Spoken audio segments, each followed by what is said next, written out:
So I want to talk about what my core beliefs are, and specifically the beliefs that I think should be non-negotiable. Like, for instance, if I was part of a political movement, like if there was a political movement that was started that essentially operated on the principles that I believe in, what would be the things that would be non-negotiable?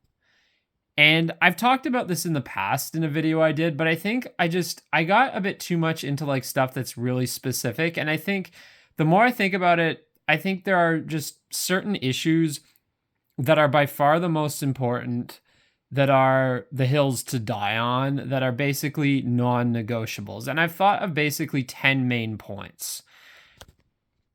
And my hope is really that like through this channel, I can inspire like-minded people, and maybe somewhere down the line, somebody else with a much bigger reach, a much bigger influence will popularize this type of ideology more so.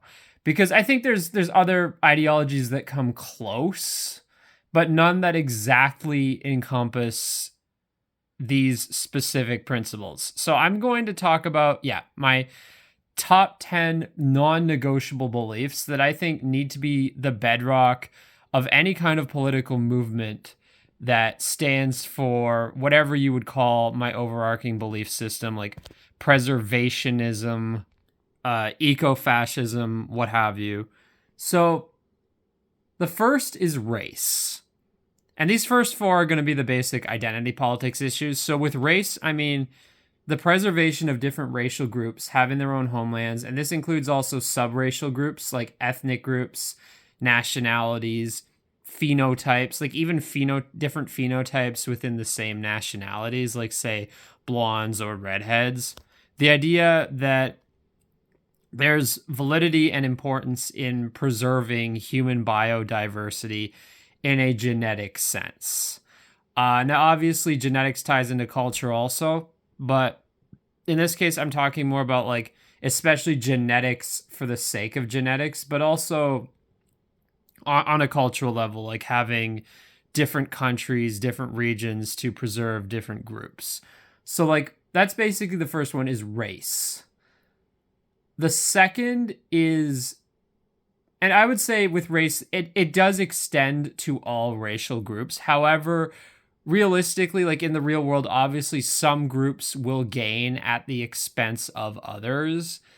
I think all groups have a right to preserve themselves, but realistically, some gain at others' expense. So that means like everyone has the right to preserve themselves, but some will be more powerful than others, some will have more land than others, etc.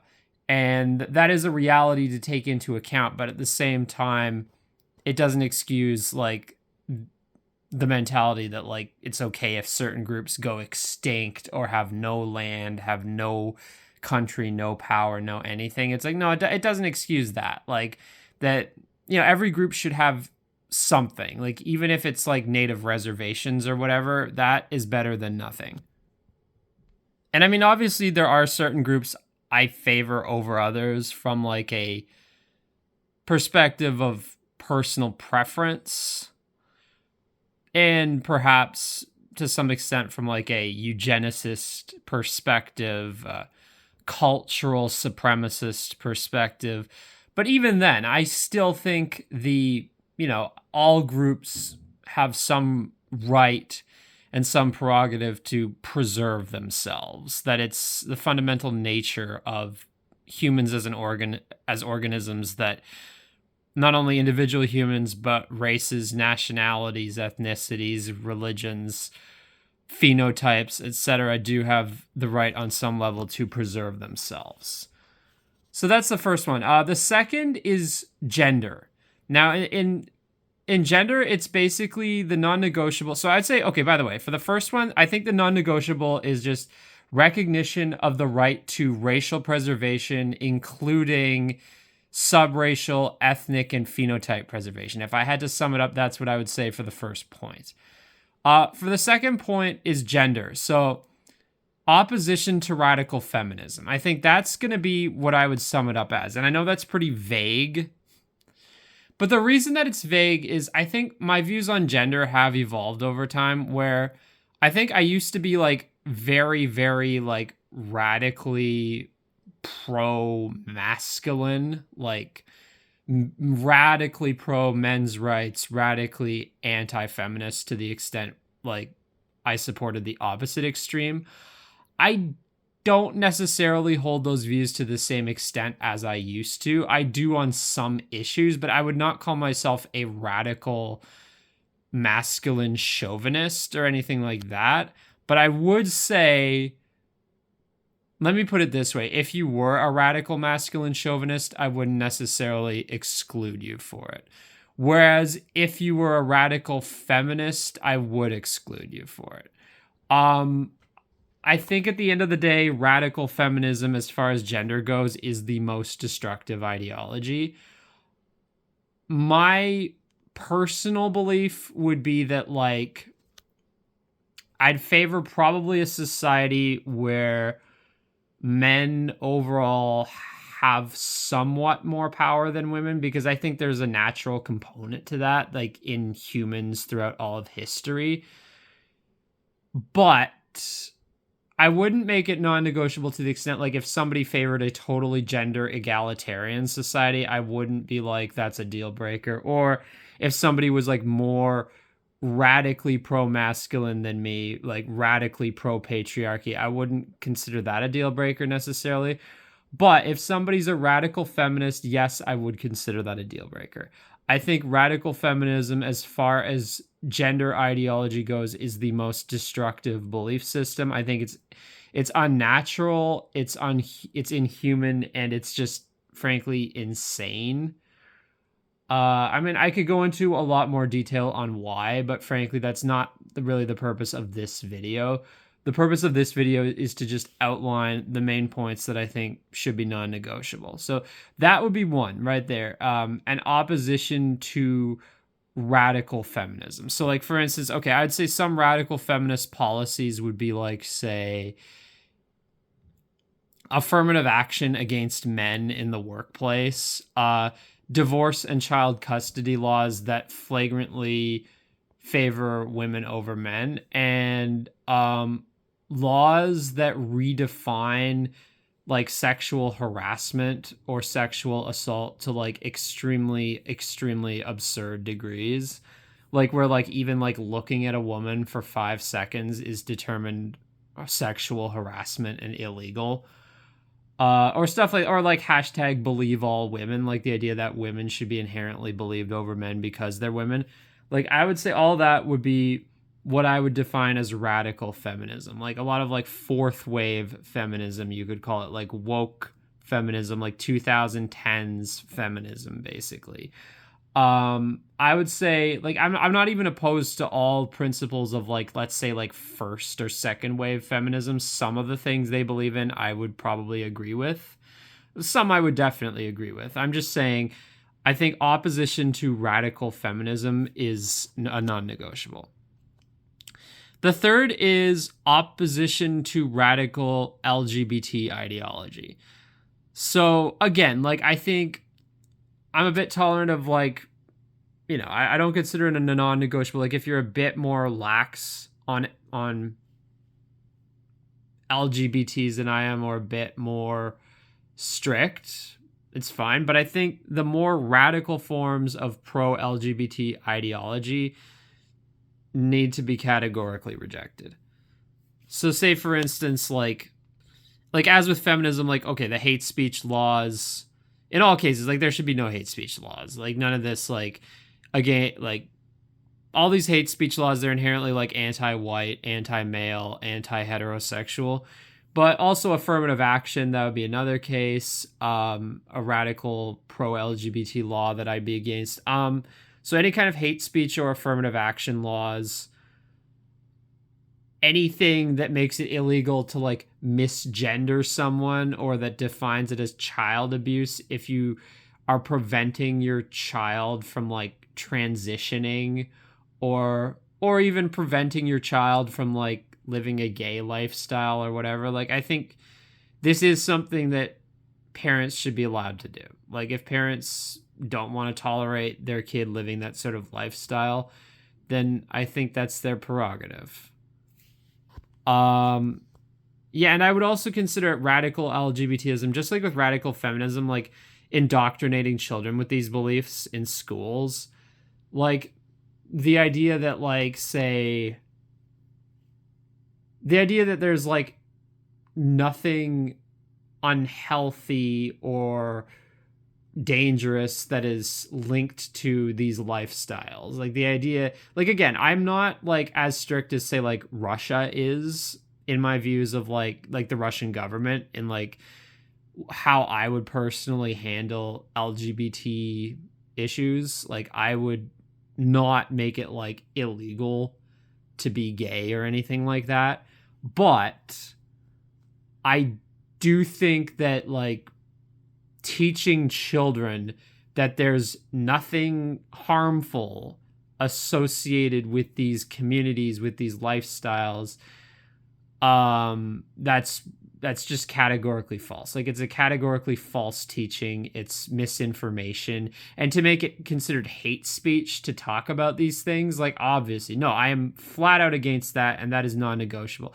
And as far as transgenderism goes, I mean, I do not think 1 cent of taxpayer money should fund these surgeries. And I think that doctors should have the right to like not perform them and stuff like that. Like I think there's a like I personally think like if people really want to transition, if they're like an adult, they should probably be allowed, but like they need to do this on their own dime, and they can't be like forcing doctors to do it. And like I also think that really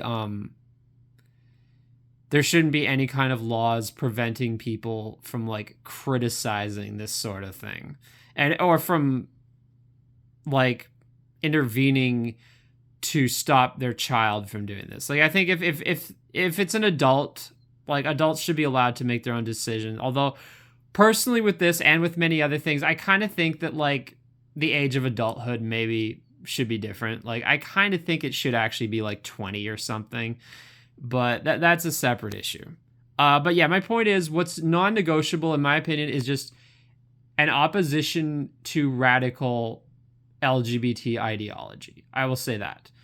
An opposition to the more extreme woke forms of pro-LGBT ideology.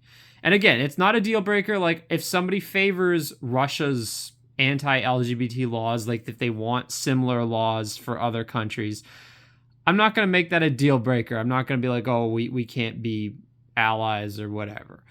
But if somebody favors all this woke, radical LGBT policies and laws, I'm like, no, I'm sorry, that is a deal breaker. Because it's gone insane, frankly. It's gone off the rails, and it's become extremely harmful.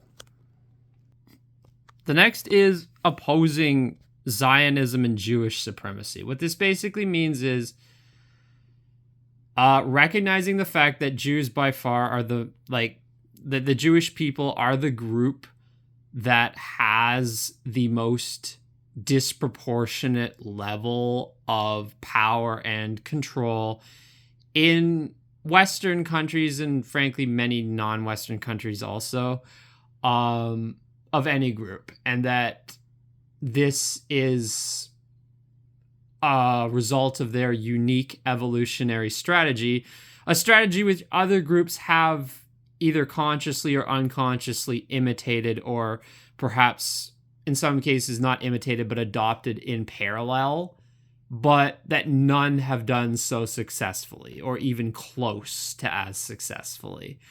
There needs to be an acknowledgement of this fact and an opposition to it, like being like, no, we like a lack of tolerance for Jewish supremacy, like that. No, we are not going to let this small minority group have such disproportionate power. We don't accept this, and we don't support it.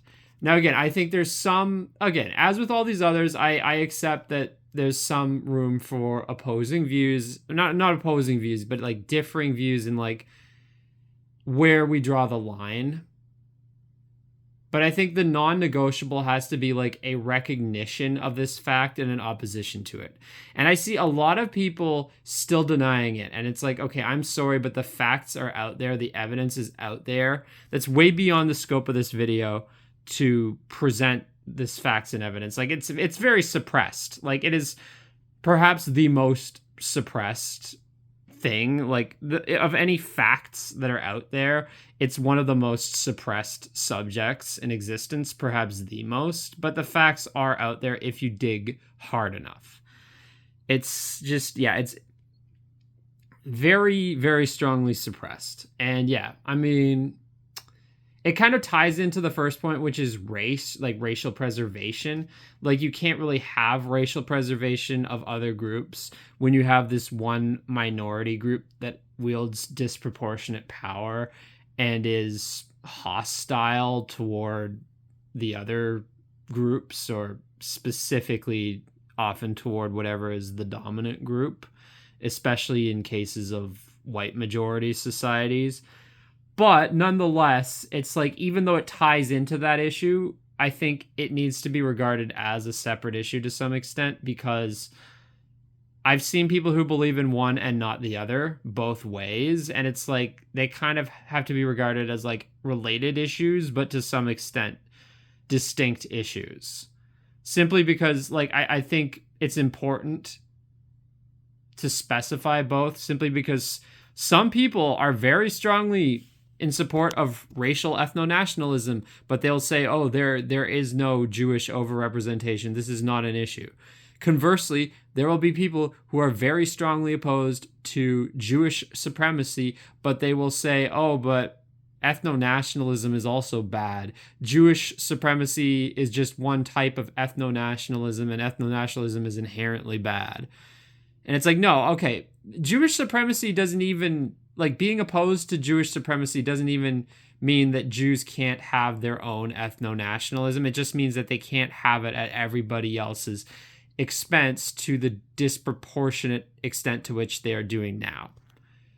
And again, obviously somebody's going to be the most powerful, but it's just, should anyone be that disproportionately powerful? I mean, I don't know. You could argue that during the 19th century, whites on a global scale were extremely disproportionately powerful, and in the early 20th century. And I'm not even saying, like, I could understand this perspective, yes, that we should not be that disproportionately powerful either, that no one should. And frankly, we're not going to. Like, people need to accept the 19th century is over. It's never coming back. At least, okay, maybe it could, like, in thousands of years or whatever, as things wax and wane, but it's not coming back anytime soon. China is just way too powerful now. It's not happening anytime soon. But yeah, my point is, like, that is a non-negotiable, in my opinion, an opposition to Jewish supremacy, basically. And anybody who says that whites have the same amount of, like, that whites are as disproportionately powerful relative to our population as Jews are in the present world order, I think you'd have to be, like, flagrantly denying reality to make such a statement. Like, I think it's an absurd denial of reality. Like, you could debate whether whites or Jews have more power in total, but to say, like, proportionately, like on a per capita basis, who's more powerful, you would be, like, utterly deranged to deny that it is Jews in that case by far. And when I say opposing Zionism, I don't necessarily mean opposing any existence of the state of Israel or a Jewish state elsewhere, but I mean opposing the Jewish supremacist ideology that underpins Israeli nationalism, as well as, like, Jewish nationalism throughout the globe. Like, I mean, I'm not saying Jews can't preserve themselves. I'm saying that to do so to such an extreme, at the expense of the Palestinians, at the expense of neighboring countries, and at the expense, frankly, of people in Western countries also, because they're trying to dump the Palestinians onto Europe. Like, that's what the Israeli far right wants. They want to just dump all the Palestinians into Europe.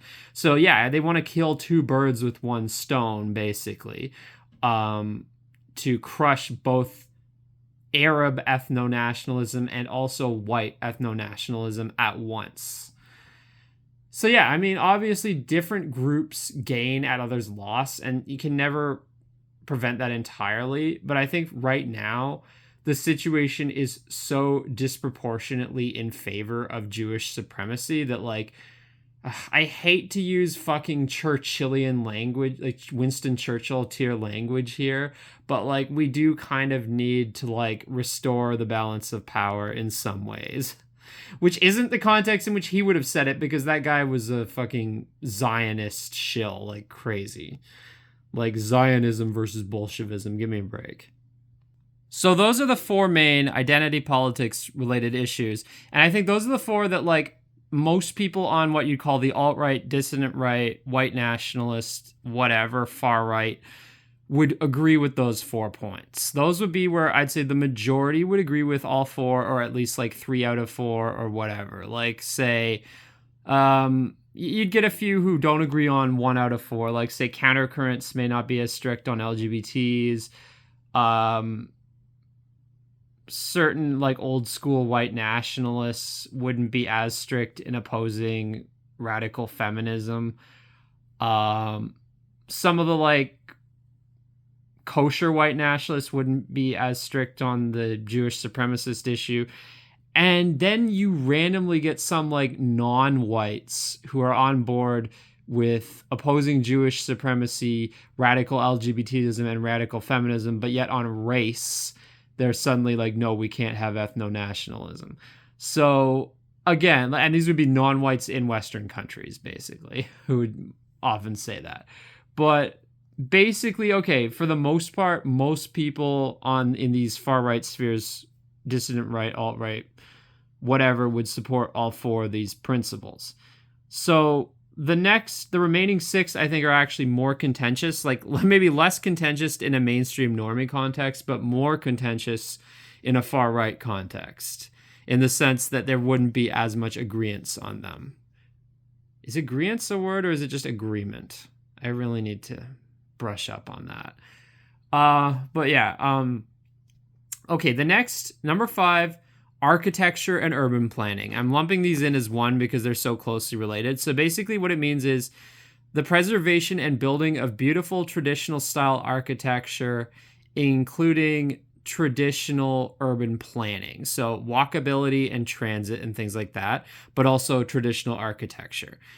The two are tied together, and this is to me a non-negotiable. It's a core issue. It's not a tangential issue. A lot of people regard this as like a tangential issue.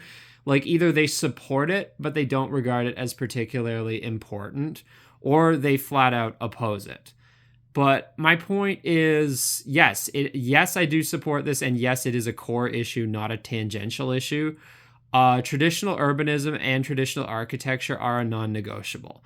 Now we can debate over, like, there's room for disagreement on like what exactly constitutes as traditional architecture or traditional urbanism. Like, say for instance, is Art Deco traditional or not?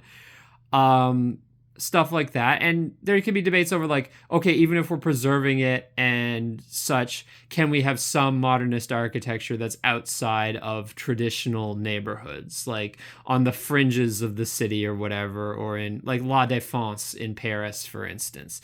Those would be issues where there is room for debate. But I think like the promotion of traditional architecture and urbanism is not up for debate. And when I say urbanism, I mean you can't just have suburban sprawl, like low density suburban sprawl, and have like McMansions that like imitate traditional architecture. That's not enough. It needs to be traditional urbanism in the layout also. So like there needs to be some amount of transit. There could be like medium and high density. Like there doesn't all have to be like super high density like Paris or whatever. Like there's plenty of room for medium density in traditional architecture. Like let's say like Charleston, South Carolina, or Savannah, Georgia would be good examples of that. Or even some of the older areas of Toronto or Sydney, Australia. Like these would all be, I'd say, examples of that, of like more like medium density traditional architecture. Some of the older neighborhoods in like St. Louis, for instance, or New Orleans or whatever. Well, I'd say French Quarter would probably be more like high density, but like other traditional neighborhoods of New Orleans might be medium density. So like, yeah, there's room for medium and high density, but I think like suburban sprawl, again, like I'm not even saying suburban sprawl can't exist at all, but I'm saying that like it can't exist at the expense of traditional architecture and traditional neighborhoods. It should not be prioritized. It's kind of like neither can live while the other survives. It's like, yeah, like one has to be prioritized over the other. So yeah, like that's my views of that. I do think the promotion of traditional architecture and urbanism should be a non-negotiable. The next one is natural preservation. So basically, commitment to preserving the environment, combating climate change, preserving natural spaces, animal and plant life, preserving natural resources, and also preventing overpopulation and overconsumption. So I do think believing in human-made climate change is a non-negotiable. Like, I think that is. It's just so important because it's probably the single biggest threat that the world faces today. And yeah, other aspects of environmentalism also. There can be some room for disagreement over what the exact solutions are. Like, how do we balance human freedom versus protecting the environment? Like, there can be some disagreement over, like, the exact solutions or the degree to which certain solutions should be implemented. But I think there has to be a core commitment to environmentalism, and it does have to include belief in human-made climate change. Like, I think that is a non-negotiable. And this, again, this is a deal breaker for a lot of people. It absolutely is a deal breaker for a lot of people. But from my perspective, this is actually a core issue and a non-negotiable one. So yeah, I mean, also I think when I talk about natural resources, that's something that's not necessarily for the sake of the environment so much as for our own sake, but it does tie into it because it ties into the bigger picture of like environmental destruction, climate change, and resource depletion. So I've included it here as well. And I think again, like natural preservation, it's not just for the sake of like the animals or whatever. It's for our own sake too. Like we are suffering the effects of climate change and environmental destruction ourselves, not just third worlders either. In many ways, like Europe is the fastest warming continent. So there you go. Like in some ways, whites are suffering it more so. Yeah, I mean, honestly, and same with like forest fire smoke. So like, yeah, I think this is a non-negotiable. It is a core issue. The seventh issue is cultural preservation. Now, this one is a bit more vague in some ways, but I would define it as preservation of various aspects of cultural heritage. And I'm talking about things other than architecture and urban planning because I think that's important enough to be included as its own separate issue. But this one is, yeah, cultural preservation. And this can include things like language, dialect, accents, cuisine, festivals, holidays, music, literature, film, TV, etc. Now, this one's a bit more vague, but I would say some ways in which it would manifest itself. Like, I would say two areas in which I'd be especially focused would be like preserving different languages and also like dialects and stuff against like global anglicization or against other forms of linguistic homogenization. Like, okay, I'm not saying like every language of like 200 people needs to be preserved, but I'm saying like in some cases what's happening in the world is just intolerable. Like, say the way that like some of these northern European countries are really like switching toward English, I think it's gone way too far. And same with like certain languages, like say Afrikaans. Well, again, another Germanic, Northwestern European language just on another continent. But yeah. So like linguistic preservation would be one aspect. I would say cuisine is another very important aspect, like protecting local cuisine against like generic mega chains like McDonald's and Burger King and what have you, but also against the infusion of foreign cuisine, which would go hand in hand with point number one, which is ethno-racial preservation. Like that includes it in a cultural sense too, like local cuisine being swamped by both like fast food mega chains, mostly American, but also foreign immigrant food like say shawarma, kebab, Indian food, Thai food, Chinese food, Japanese food, etc. Like Turkish food, what have you. Like yeah, I mean I'd say it would be an issue in both those regards, like cultural preservation. So it sort of a protection against both. Like right now in our current world as it is, I'd say the two main threats to cultural preservation are mass immigration and Americanization. Like I would say those are the two main problems. But again, hypothetically, there could be other situations. Like you could have had hypothetically a situation where if Russia or Germany was more powerful today, where it would be actually like cultural Germanization or cultural Russification that is actually the main threat to local cultures worldwide or in the Western world. It's just that that's not the situation we're in today. We're not in a situation where mass Germanization or mass Russification is the main threat to various cultures across European civilization or across the world. It's like no, it's mass third world immigration and Americanization. Those are the two main issues. And Americanization sort of, you could also say Anglicization, like not specifically with like the UK, but like in the broader sense, the Anglosphere, like Anglosphere culture to some extent. But I would say predominantly Americanization, but to a lesser extent, I would say of all Western, of all like European majority countries, I'd say like white majority, I would say after the US, it's the UK that has the second strongest like culture on a global scale. And I think there is some threat to other cultures from British culture, but just to a lesser extent than American culture, but it does go hand in hand somewhat.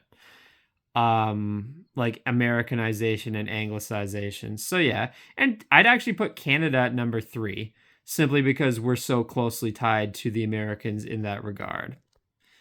Like I'd put us ahead of like frankly Germany or Russia or Italy or France in terms of the extent to which our culture is a force for global homogenization. Like when you look at how many Americans, like it's kind of like Canadianization through Americanization, but there is some truth to that because it's like there's a lot of Canadians involved in like Hollywood and the American music industry and stuff like that. And it's like, yeah, I do think we are complicit in Americanization to some extent. And you have Tim Hortons is, I think, the biggest mega chain restaurant in the entire world that isn't from the US or China. So like, yes, in that sense, Canadianization also, frankly. So I think there's some room for debate over like how strict this should be, like how far we should go in ensuring cultural preservation. But I think there needs to be a core commitment to like opposition to like globalism, whether in the form of mass immigration or Americanization or any other form it could manifest itself in, like an opposition to cultural homogenization and the erasure of distinct national, regional, and local cultures in areas such as cuisine, language, dialect, accents, music, literature, film, TV, festivals, holidays, etc. The next is economics. Now, where I define it as being is essentially left of center economically by North American standards. Basically, an opposition to both radical capitalism and radical communism, but at the same time, I wouldn't call it centrism. I'd say by North American standards, it would be left of center. By European standards, it might be more like centrism. Like I would say even by European standards, certain ideologies that might be slightly right of center might even fall within what I'd consider like acceptable. But yeah, like I would say I wouldn't want to make it the hill to die on that people have to have like the exact same economic stance that I do. But I would say at very least like left of center by North American standards, like a belief in some level of social safety net, some level of basic government services, and definitely a strong opposition to radical libertarian, radical capitalist economics, but conversely also a rejection of radical communism. So yeah, that's what I would say for economics would be the non-negotiable. The ninth issue would be diplomacy. Basically opposing warmongering, viewing war as something that should be only done in the last case scenario. Just like not generally being anti-war, but also recognizing that like realistically, yes, you do have to have a strong military, but you shouldn't want to use it all the time. Like not basically like opposing war as being like the first solution to everything, like opposing like a warmonger mentality, like someone like John Bolton or Mike Pompeo or what have you, like being opposed to like rah war first, war at the drop of a hat, like viewing war as fundamentally destructive, horrific, and something that should only be engaged in as a last resort. And this is something where I might disagree with a lot of people who identify as fascists, because a lot of fascists would be like very pro-war, pro-militaristic, and I would say no, war should be a last resort. War is very destructive. It destroys everything, frankly, that I care about, like whether it's the natural environment, architecture, human cultures, civilizations, countries. It's just extremely destructive. It's dysgenic. It's just bad. War sucks. Like, and it should only be like war should only be fought as a last resort. So that would be and just a commitment to diplomacy, like to like avoiding war wherever possible. And the final point, which is related to the one before it, is some amount of pan-Europeanism or pan-white, whatever, in terms of general disposition, like in terms of a commitment to pan-white / pan-European, like globally, cooperation, and also this would include like some amount of ability to like interact, trade, visit one another's countries like as tourists, but also preserving specific nationalities and cultures, rejecting like the Euro blender, the white blender, like saying like we have the right to exist as different countries and enforce our immigration laws, enforce our borders, but we also have some amount of right to like visit one another's countries and to be on friendly terms, to trade with one another. So it's a delicate balance for sure. And like, yeah, I can tolerate some amount of divergence like one way or the other, but there has to be some sort of like, I think some sort of commitment to like some sort of like pan-European, pan-Western, pan-white alliance of sorts. Like this idea that we should, in the best case situation, be allies. Like we should not be at each other's throats constantly. We have to be in this together, and there has to be an acknowledgement of the existence of European civilization, white civilization, whatever you would call it. And that there's a racial aspect, but also a cultural aspect.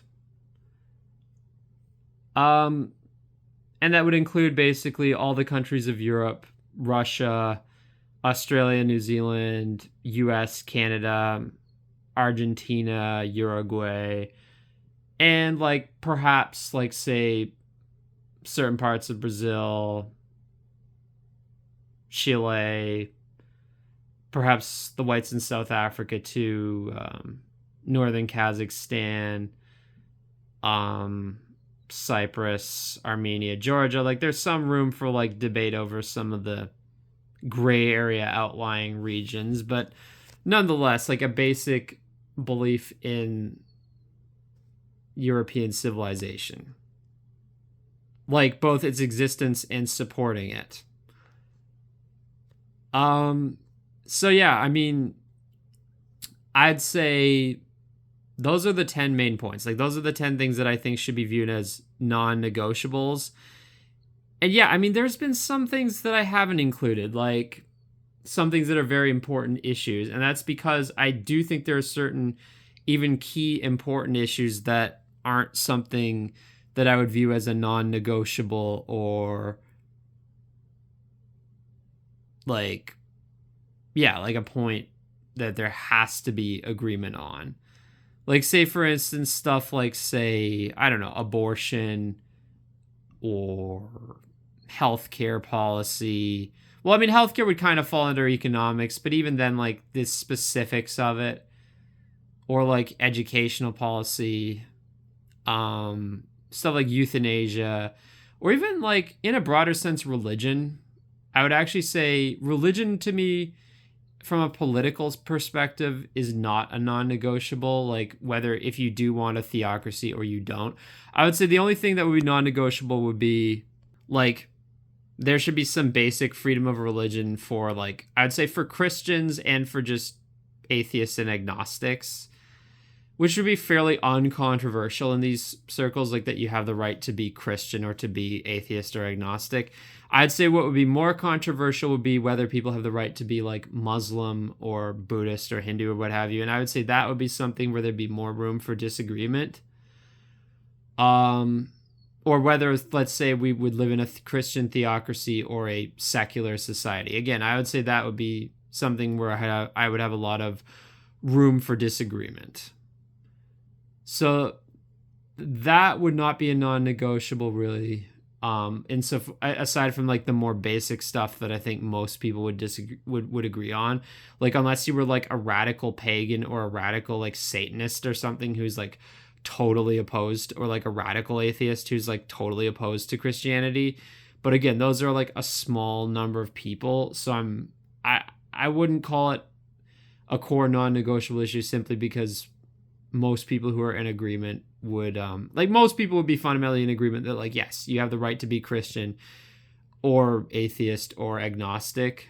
Like, most people in broadly right-wing spheres would agree on that.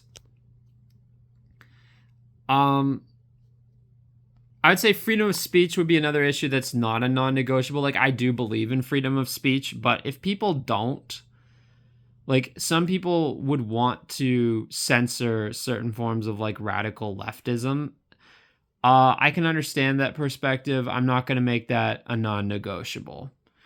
So yeah, I mean, there's numerous other issues where I would say that as well, like things that I believe in. Like, let's say, like, oh, criminal justice would be another one. Like, I'd say I'd have a pretty wide range of like opinions that I would consider acceptable on that. Like, where I'd be like, no, that's not a non-negotiable. Like, my views on criminal justice might be very complicated compared to a lot of people in these circles, and yeah, it wouldn't be something where I'd consider that like a non-negotiable issue one way or another. But yeah, as I said, like the 10, I think the 10 core principles would be the main non-negotiables, the main things that I think any ideology that comes close to what I believe in, whatever you'd want to call it, like preservationism or eco-fascism, or I don't know, Nazbol or third positionism, whatever you define it as. But again, like, a lot of these labels could be used in many different ways, which is why I've outlined these 10 points that I think are the most important non-negotiables. And again, like, this video, the scope of this video does not include like why I believe in all these things. Like, I could go into hours and hours of detail about why, and provide evidence and statistical support, but I'm not going to do that. That's not what really the scope of this video is. It's more just to outline what I think the core non-negotiable issues should be.